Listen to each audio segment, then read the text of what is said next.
Caster Last Stand, un juego publicado por Worthington Games en el año 2019, cuyos autores son Mark y Grant Wiley. Y es un juego que nos lleva a las guerras indias, es decir, a lo que hemos visto tantas veces en las películas de la caballería, el sentido de la caballería, que persigue a los indios, que ataca a los indios, que trata de evitar que los indios defiendan sus tierras para que puedan ser ocupadas por los colonos norteamericanos. Y bueno, precisamente esto es lo que nos presenta un juego. Son dos batallas, nos trae la batalla más icónica o más famosa probablemente de las guerras indias, que es la batalla de Little Big Horn, que es la batalla donde muere el general Custer, el teniente coronel Custer en realidad, que luego fue nombrado general. Y también nos trae la batalla de Rosebud Creek, que es una batalla también bastante icónica o bastante conocida. También fue una batalla donde la caballería lo pasó muy mal, donde teóricamente ganaron los indios, los nativos americanos. Bueno, una cosa que hay que tener en cuenta para empezar, para conocer un poco esta época, es que se están enfrentando dos culturas con un nivel tecnológico muy distinto y con un entendimiento de las cosas muy distinto. Por un lado tenemos los anglosajones, los norteamericanos, lo que llamaremos norteamericanos, el ejército norteamericano del gobierno de Estados Unidos, con un nivel militar y un nivel de utilización de las armas mucho más avanzado que sus rivales, los indios americanos, los nativos americanos, y sobre todo con una mentalidad muy distinta, puesto que los nativos americanos no estaban acostumbrados a presentar batallas, a hacer batallas, estaban acostumbrados a hacer raids, de ir a un sitio, atacar, tomar algo y demás, pero no a presentar batallas grandes, y no disponían de muchos adelantos que sí tenían el ejército norteamericano, desde la artillería, incluso ametralladoras, aunque en estas batallas no hay, pero bueno, se supone que todos esos factores influían. Se trataba de una guerra muy desigual, de unos enfrentamientos muy desiguales. El número de gente además que había era muy diferente, el número de cantidad de guerreros y de soldados que había. Los indios norteamericanos, los nativos norteamericanos eran realmente muy pocos. Y tampoco tenían una cosa muy curiosa, que hay un libro que os voy a recomendar para entender estas guerras y que nos da una visión muy buena. Lo voy a presentar ya, que es este libro, que se llama La Tierra Llora, y que tiene su título de La amarga historia de las guerras indias por la conquista del oeste. Y es que es así, es una historia bastante amarga, sobre todo por cómo le fueron las cosas y cómo trataron a los nativos norteamericanos, a los indios norteamericanos. Bueno, pues una de las cosas que más me llamaron, lo leí hace un par de años, una de las cosas que más me llamó la atención de este libro es que los indios no tenían una idea muy clara de cuántos rostros pálidos, cuántos hombres blancos había. Pensaban que eran un número parecido a los suyos, cuando realmente es que eran una población muchísimo más enorme. De hecho, algunos indios en algún momento viajaron a alguna de las ciudades de Estados Unidos, incluso para firmar algún tratado con los dirigentes. Y lo que más les sorprendió es la cantidad ingente, la cantidad los muchísimos blancos que había. Incluso cuando volvieron y trataron de contarle esos a los miembros de su poblado, a los de su pueblo, estos no se lo creían, no podían creer, les tomaban por una equivocación o por locos, no podían imaginarse que hubiera tantos blancos. Y claro, esto fue al final lo que les perdió, porque les arrolló una marea literalmente de rostros pálidos, de hombres blancos que iban yendo y ocupando sus tierras continuamente, y esto además desplazó a unas tribus contra otras.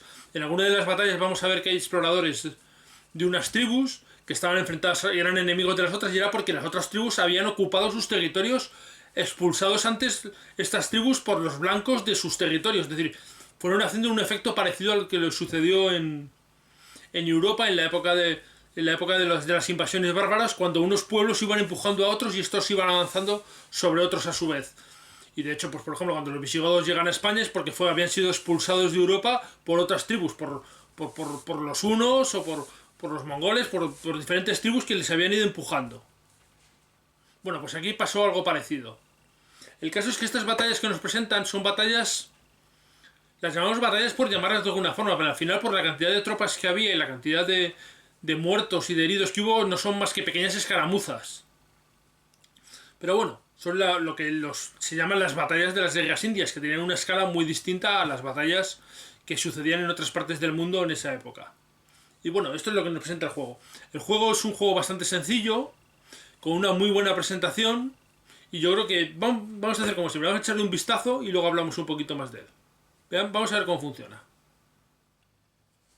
Bueno, pues aquí tenemos algunas de las unidades del juego. En este caso se trata de las unidades del séptimo de caballería, con sus correspondientes líderes, que son los que tenemos aquí. Tenemos el teniente coronel Custer, el mayor Reno y el capitán Bentin.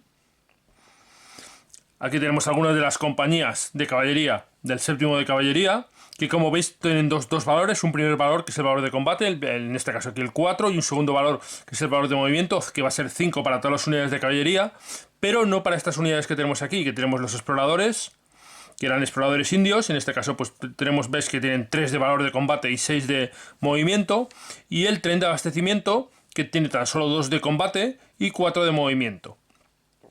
Y luego los oficiales, que van a tener un modificador al combate cuando estén apilados con las unidades, van a sumar ese valor, ese +1, ese +3, ese +2, lo van a sumar al valor de las unidades donde estén. El apilamiento en el juego son 2 unidades, de manera que vamos a poder tener apiladas 2 unidades y un líder también. Solo podemos tener un líder y 2 unidades, no podemos juntar dos líderes, o no podemos juntar más de 2 unidades.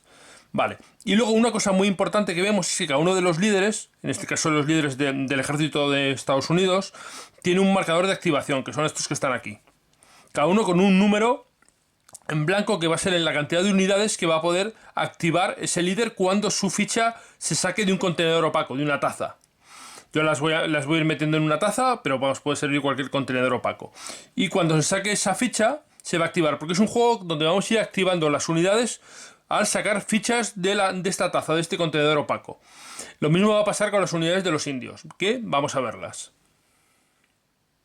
Aquí tenemos un ejemplo de las fichas de los indios, de los nativos americanos.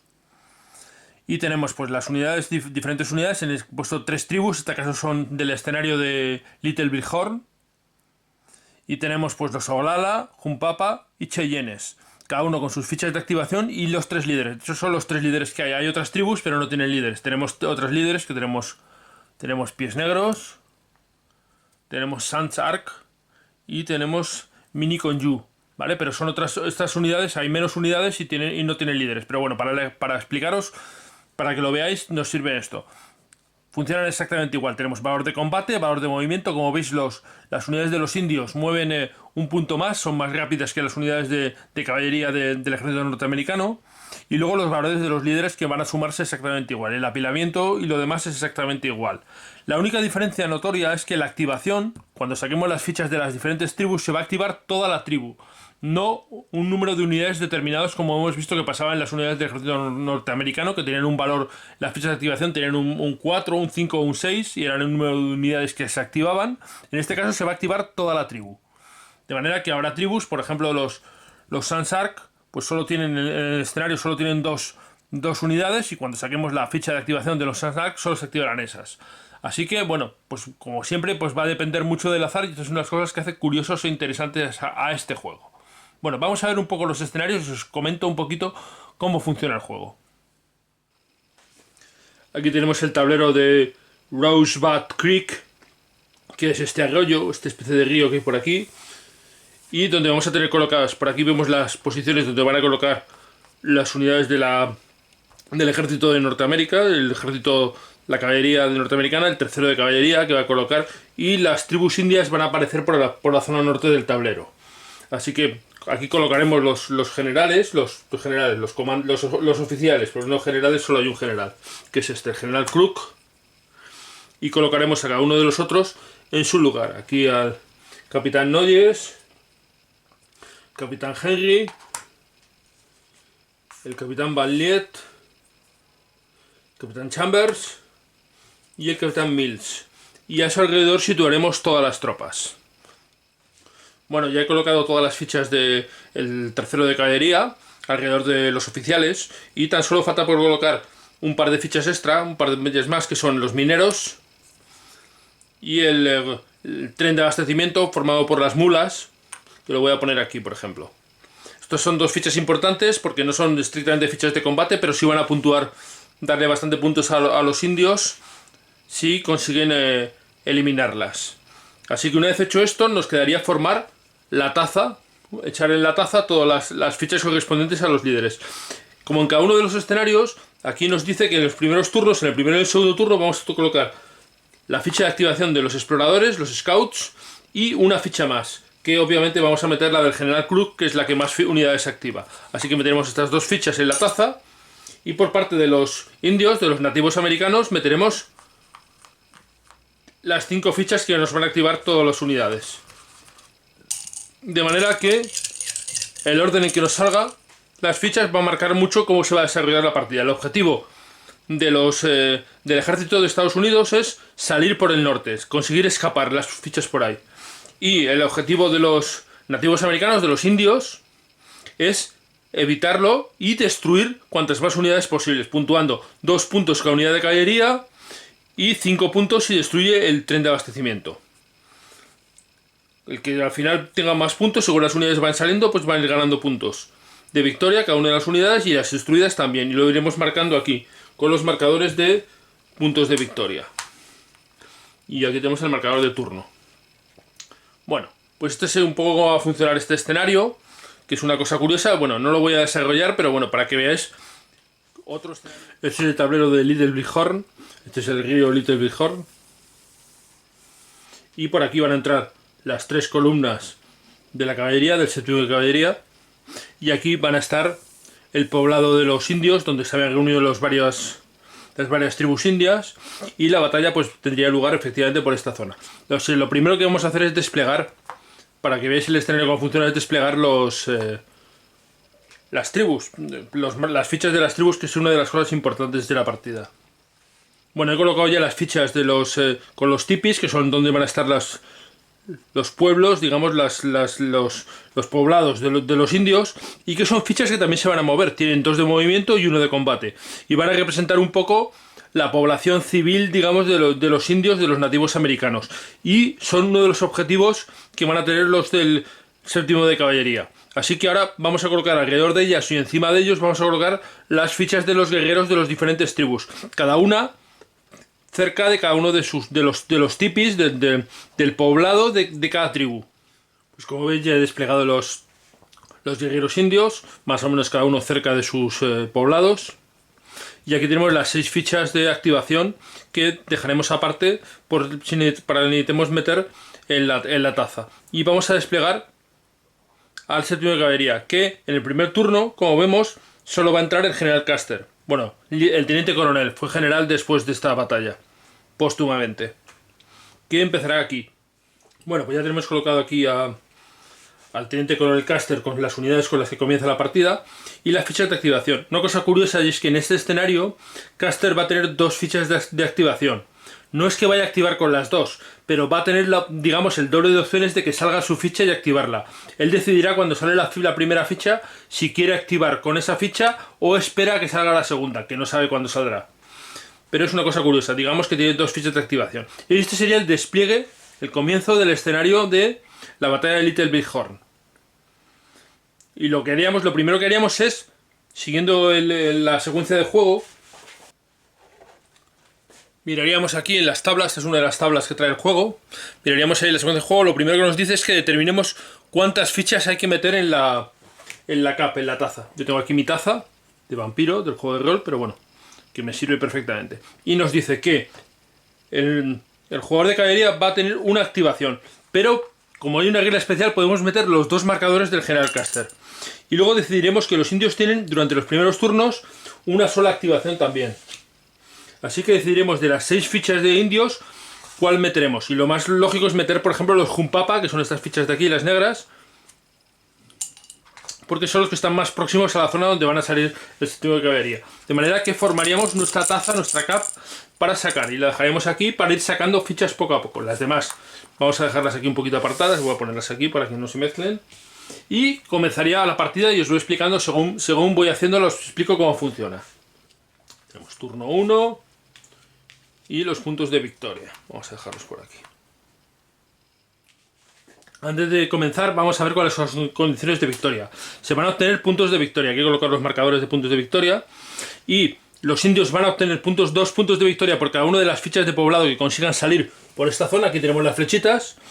Y la caballería va a ganar puntos por eliminar guerreros indios y por eliminar también los marcadores de poblado. Es decir, tiene que ir a destruirlos. Y los indios tratar de que se muevan hacia allá y que desplazarlos de manera que no consigan conseguir la caballería encontrarlos. Entonces, ¿cómo empezaríamos? Pues lo primero es, se saca una ficha. Sacaríamos una ficha al azar y sacamos la ficha de los indios. Y eso que hay dos de caster, pero bueno, activamos los indios. Se activarían los Unpapa. Con la ficha esta significa que todos los de esa tribu se pueden activar. En este caso también se pueden activar las fichas de poblado, que pueden desplazarse, intentar huir hacia allá. Así que comenzaríamos moviendo. Por ejemplo, tenemos 2 fichas en cada sitio. Los indios mueven 6 y comenzaríamos moviendo. Aquí tenemos los puntos de movimiento. Las casillas, digamos, llanas cuestan 1 punto, pero cruzar el río nos va a costar 2 puntos más, no 1 punto más. Así que estos serían 2. El bosque vale 2, 4, 5 y 6. Por ejemplo, llegar hasta aquí. Los líderes se pueden mover, tienen 5 puntos de movimiento o se pueden mover junto con sus unidades. Y estos moverían también 1, 2, 3, 4, 5 y 6. Y 1, 2, 3, 4, 5 no serían capaces de cruzar. Y moveríamos también los poblados, que mueven 2. Pues 1 y 2. 1 y 2. Y este de aquí pues lo tiene más complicado. Pues movería solo 1, porque no puede sobreapilar. De manera que eso sería el primer turno. La primera activación del primer turno. Sacaríamos otra ficha, obviamente va a ser una de caster, porque hay 2 de caster y puede elegir activar con cualquiera de ellas, pero solo puede activar una vez. Las fichas cuando han movido les vamos a colocar un marcador de movidas porque no pueden volver a moverse. En el caso de los indios es sencillo porque solo se activan cuando salga su ficha y solo tienen 1, pero en el caso de la caballería pueden activar las diferentes líderes cuando hay diferentes líderes. Entonces tendremos que ir marcando cuáles han movido para no volver a moverlas durante ese turno. Activaría 6 unidades, como solo tiene 5, pues es fácil, se van moviendo todas. Moveríamos. Pues primero los exploradores, 1, 2, 3, 4. Y era el resto de la caballería, 1, 2, 3. Podríamos intentar atacar incluso, vamos a intentar hacer un ataque aquí. Vamos a mover estos aquí, y 1, 2, 3, 4, 5. 1, 2, 3, 4 y 5, pero uno puede entrar aquí. De manera que podemos juntar. Entonces, y caster puede moverse 5, 1, 2, 3, 4 y 5 y unirse al combate. Y podríamos hacer el ejemplo de combate ahí, por ejemplo, cómo funciona el combate. Una cosa curiosa es el terreno. Tenemos un terreno ahí que va a tener una modificación. Un terreno que aquí tenemos una tabla de terreno, es un steep ridge, es decir, una loma bastante inclinada. Y vamos a ver qué efecto tiene eso en el combate. Le va a dar 2 puntos de combate al defensor. De manera que los indios van a tener 2 puntos de combate más. Bueno, ahora vamos a ver cómo se hace este combate. Pero bueno, el movimiento ya lo ves, muy sencillo. Todas las unidades tienen zonas de control. Cuando entras en la zona de control de una unidad enemiga te tienes que parar. El combate no es obligatorio, pero sí te tienes que parar cuando entras en zona de control de una unidad enemiga. Y para salir de ella te va a costar 1 punto de movimiento más. Bueno, vamos a resolver este combate para que veáis con un ejemplo de combate. El combate es muy sencillo, todo el juego es muy sencillo. ¿Cómo vamos a hacer el combate? Pues el jugador que ha movido, el que ha activado, en este caso había sido caster, va a decidir, caster con la caballería, va a decidir con qué unidades ataca. Vamos a decir que atacamos con todas. No tenemos que atacar a las unidades adyacentes, solo elegimos dónde atacamos, pero sí tenemos que atacar a todas las unidades que estén en el mismo hexágono. Es decir, si atacamos aquí tenemos que atacar a las 2 unidades. Tenemos pues 4 de esta unidad y 5 de esta, 9, y otros 5, 14, y otros 9 y otros 4, 18, más caster. Total 21 puntos de ataque. Y los Unpapa tienen 3 y 3, 6, más 2 por el risco, 8. De manera que tenemos 21 contra 8, más 13. Cada jugador va a tirar un dado de 10 y se lo va a sumar. Y la diferencia de puntos va a marcar el resultado del combate. El que saque más va a ganar el combate. Si la diferencia es de 0 a 3 puntos, no cubrirá nada. Si la diferencia es de 4 hasta 6 puntos, el perdedor sufrirá un paso. Le tendrá que dar la vuelta a una unidad y además tendrá que retirarse. Y si la diferencia es de más de 7 puntos, sufrirán 2 pasos y además las unidades deberán retirarse. En caso de que no pudieran retirarse, pues serán eliminadas. Así que vamos a resolver. Tenemos 21 por la caballería y tan solo 8 por los indios. Así que bueno, el dado azul es la caballería, el rojo los indios, tiramos. 21 y 6, 27 y 8 y 4, 12. Es decir, la diferencia es de 15, más de 7. Significa que los indios sufrirían 2 pasos de daños. Podrían o bien darle la vuelta a las 2 unidades y retirarse, o bien eliminar uno y retirarse con otro. Vamos a darle la vuelta a las 2 unidades. Y la caballería podría avanzar. Las unidades podrían avanzar aquí, ocupando esta zona, por ejemplo. Y así se resolvería el combate. Como veis, muy sencillo. Estas unidades se marcarían todas como movidas para que no se repitiera el movimiento. Bueno, pero hay alguna cosilla más que podemos hacer. Durante el movimiento, en realidad antes del movimiento, las unidades pueden decidir bajarse. Es decir, ahora están montadas a caballo, pero podrían desmontar. Al desmontar, ¿qué hacemos? Pues vamos a ganar un punto de combate, pero vamos a perder 2 de movimiento. Esto es una cosa que sobre todo el jugador que esté defendiendo pues se puede plantear y puede ser realmente útil. El conseguir colocarse en una posición defensiva a pie, digamos, desmontados, cubriéndose algo y ganar algo de combate. Para volver a montar, el desmontar cuesta 2 puntos de movimiento. Volver a montar nos va a costar 3 puntos de movimiento. Y siempre se va a realizar antes de moverse. Es decir, una vez que nos movamos no vamos a poder montar o desmontar.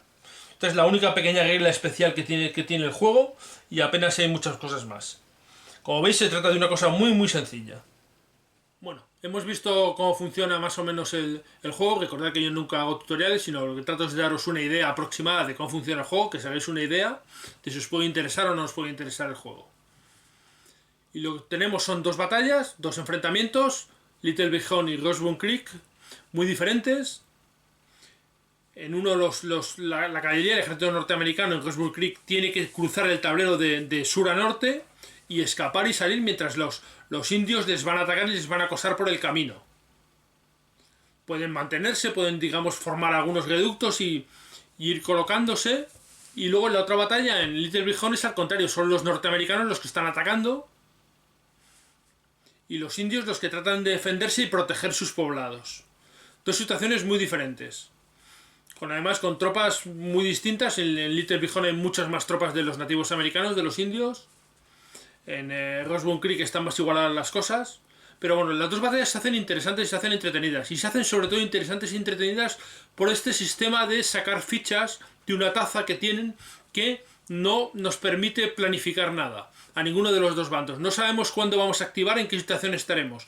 Y no tenemos más remedio que aprovechar el momento, y en el momento que sale la ficha, ver qué opciones son las mejores. Y esto hace que el juego sea muy entretenido y tengas que estar pendiente todo el rato de él.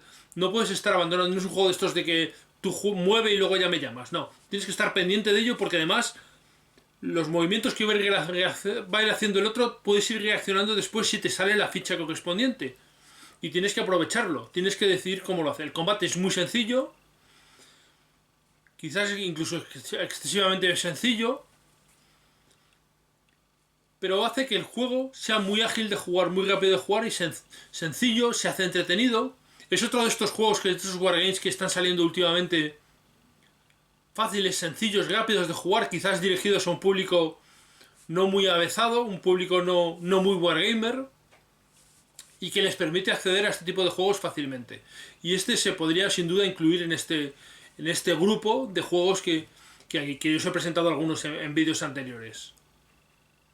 Bueno, un juego que es llamativo, que está muy buena presentación, con un sistema, insisto de nuevo, sencillo, fácil de jugar, rápido de jugar, y que se hace entretenido de jugar. Tampoco tiene un juego con más pretensiones, y además en este caso incluso tampoco se pueden hacer más pretensiones, porque son batallas muy sencillas, batallas con 4 cosas, y en realidad, ya digo, prácticamente escaramuzas más que batallas.